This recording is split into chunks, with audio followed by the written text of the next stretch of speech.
Voilà, je repasse en affichage normal. On voit que les blocs collent aux marges. Et point de vue positionnement des images, si elles étaient correctes dans la version A4, elles vont rester à peu près correctes quand même dans la version lettres, puisqu'on reste dans un format vertical.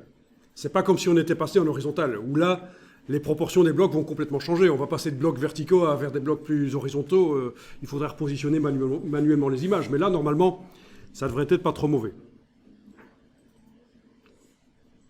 Alors, il faut savoir qu'avec la version 2019 et les suivantes, cette fonctionnalité s'est améliorée. Avant, vous n'aviez pas cette possibilité d'ajuster la taille des polices. Et ça se faisait moins bien, en fait. D'une manière générale, c'était plus foireux. C'était déjà une aide pour ne pas devoir faire tout manuellement. InDesign faisait déjà une partie du boulot. Mais là, il va encore plus loin. Il va encore plus loin. Monsieur ? Donc, le cadre noir qu'on voit là, c'est le bord de la page. Ouais, Et ça, c'est la marge en rose. Donc le bord de la page, mais maintenant, si tu passes en affichage aperçu, là, tu vois que tu as des pages qui sont plus carrées. Ce n'est plus de l'A4 vraiment. C'est moins vertical. Ça s'est élargi. Alors oui, la marge, elle était déjà là en A4, cette marge assez importante de 20 mm ici, de 30 mm ici. Oui, si on veut voir les marges, vous pouvez aller dans la palette page, et vous pouvez aller cliquer sur la page gauche du gabarit A, avec la touche majuscule, cliquer sur la page droite du gabarit du dernier, là le G. On a sélectionné tous les gabarits de la page de gauche du A vers la page de droite du G.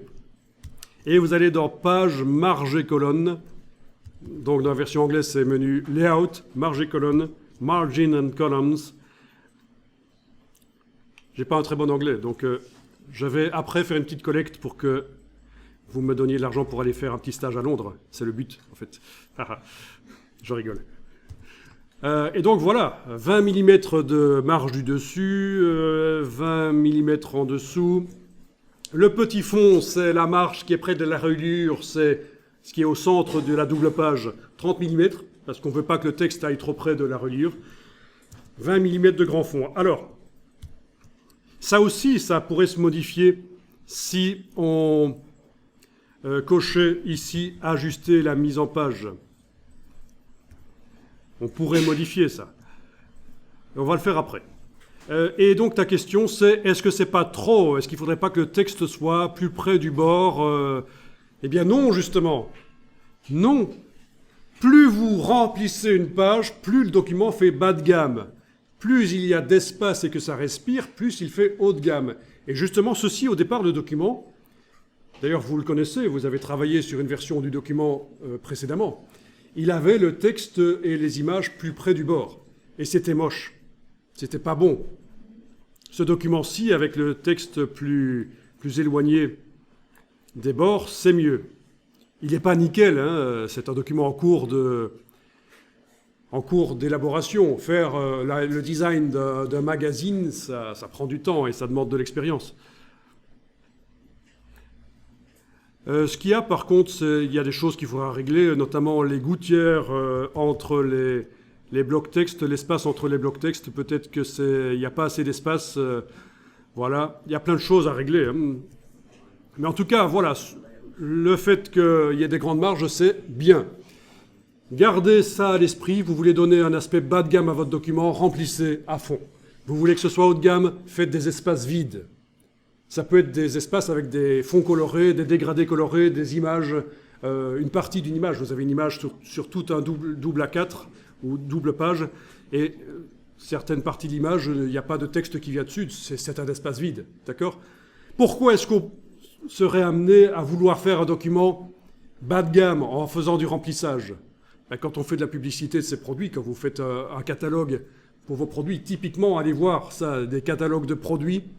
Si on veut donner l'impression que c'est pas cher, que le vendeur ne prend pas beaucoup de marge bénéficiaire, ben il va faire un document où il ne va pas laisser 1 cm² inutilisé sur ses pages.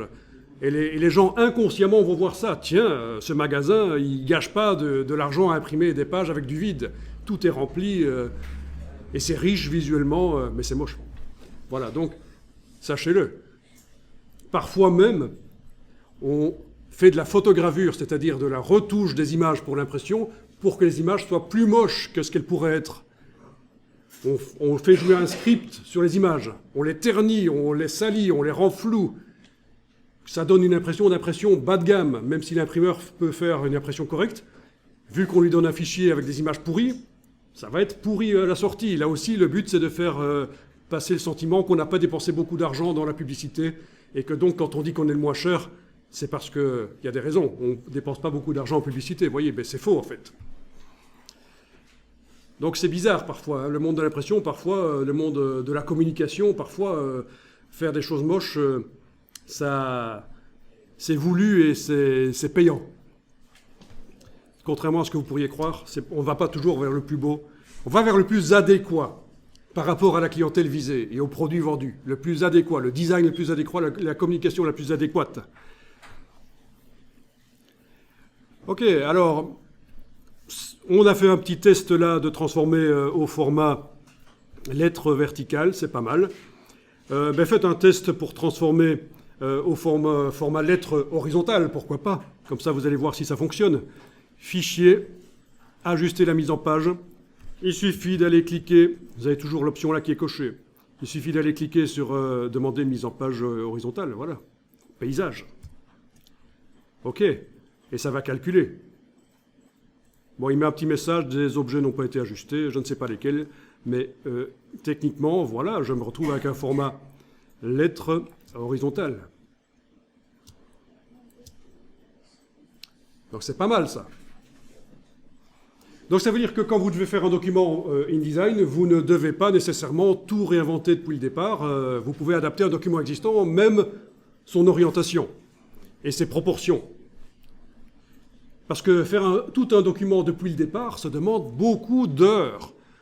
De faire le gabarit, la structure, la grille, d'aller mettre les blocs avec les bons réglages d'image, auto-redimensionnement, des choses comme ça, de faire tous les styles de texte, de caractères, de styles d'objets.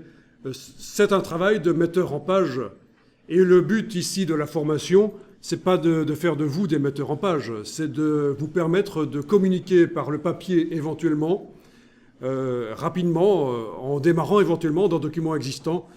Pourquoi? Ben parce que la communication par le papier est toujours intéressante. Si vous voulez faire un dossier pour vendre un produit, une brochure pour vendre un produit, un flyer, une plaquette, un rapport d'entreprise, une mise en page correcte aide à faire passer le contenu du texte.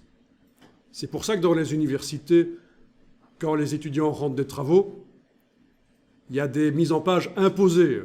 Parce qu'on sait très bien qu'une bonne qualité de mise en page chez certains étudiants pourrait influencer la perception de la qualité du travail, le fond du travail. Donc, voilà.